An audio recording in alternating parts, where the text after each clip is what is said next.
Hi, ನಮಸ್ಕಾರ.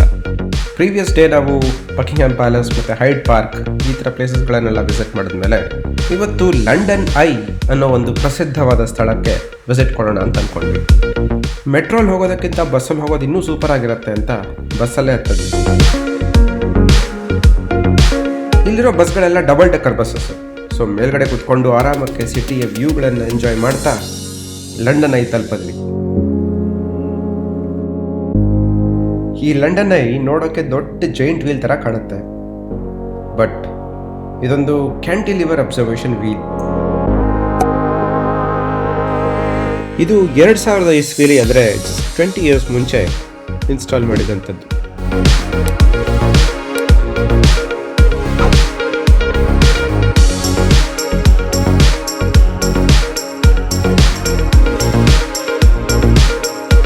Ticket ತಗೊಂಡು ಒಳಗೆ ಹತ್ತಿದ್ರೆ ಇದು ಮೆತ್ತಿಗೆ ಇಡೀ ಲಂಡನ್ನೇ ಕಾಣಿಸೋ ಹಾಗೆ 130 ಅಡಿ ಎತ್ತರಕ್ಕೆ ಕರ್ಕೊಂಡು ಹೋಗುತ್ತೆ. ಮೇಲಿಂದಂತೂ ವ್ಯೂಸು ಅದ್ಭುತ.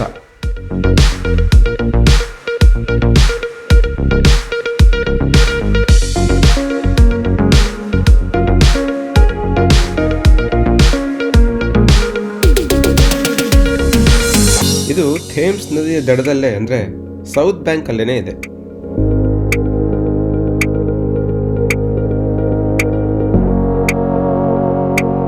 ಇಲ್ಲಿಂದ ಹಾಗೆ ಒಂಚೂರು ಮುಂದೆ ನಡೆದ್ರೆ ನಮಗೆ ವೆಸ್ಟ್ಮಿನ್ಸ್ಟರ್ ಬ್ರಿಡ್ಜ್ ಹಾಗೆ ವೆಸ್ಟ್ಮಿನ್ಸ್ಟರ್ ಪ್ಯಾಲೇಸ್ ಕೂಡ ಕಾಣುತ್ತೆ.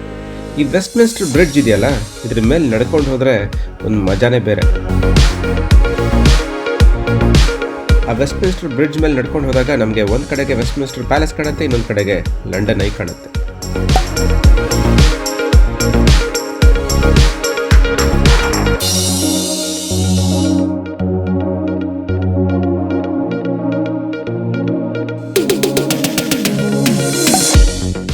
ಈ ವೆಸ್ಟ್ಮಿನ್ಸ್ಟರ್ ಪ್ಯಾಲೇಸ್ ಇದೆಯಲ್ಲ, ಇದು ಈ ದೇಶದ ಪಾರ್ಲಿಮೆಂಟ್ ಇರುವಂಥ ಜಾಗ.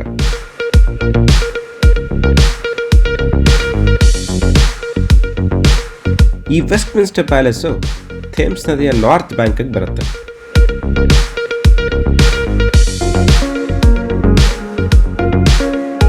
ಈ ವೆಸ್ಟ್ಮಿನ್ಸ್ಟರ್ ಬ್ರಿಡ್ಜ್ ಇಂದ ಹಾಗೆ ನಡ್ಕೊಂಡ್ಬಂದು ಈ ಲಂಡನ್ ಐದ ಎಕ್ಸಾಕ್ಟ್ಲಿ ಆಪೋಸಿಟ್ ಅಂದರೆ ನಾರ್ತ್ ಸೈಡಿಗೆ ಬಂದು ಆ ಲಂಡನ್ ಐ ವ್ಯೂ ನೋಡಿದ್ರೆ ಸಗದಾಗಿರುತ್ತೆ. ಅಲ್ಲೇ ಬ್ಯಾಟಲ್ ಆಫ್ ಬ್ರಿಟನ್ ಮಾನ್ಯುಮೆಂಟ್ ಕೂಡ ಇದೆ. ಇದು ಸೆಕೆಂಡ್ ವರ್ಲ್ಡ್ ವಾರ್ನಲ್ಲಿ ಹುತಾತ್ಮರಾದವರ ನೆನಪಲ್ಲಿ ಕಟ್ಟಿರುವಂಥ ಒಂದು ಮಾನ್ಯುಮೆಂಟ್.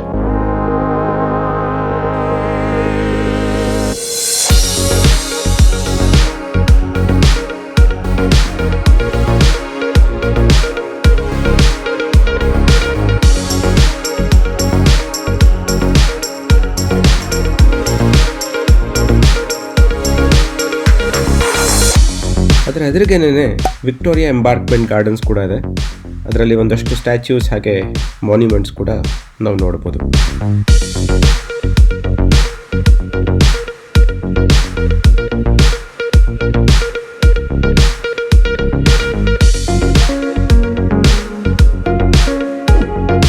ನೆಕ್ಸ್ಟ್ ಎಪಿಸೋಡಲ್ಲಿ ನಾನು ಲಂಡನಲ್ಲಿ ನೋಡಿದಂಥ ಮತ್ತಷ್ಟು ಜಾಗಗಳ ಪರಿಚಯನ ನಿಮಗೆ ಮಾಡ್ತೀನಿ.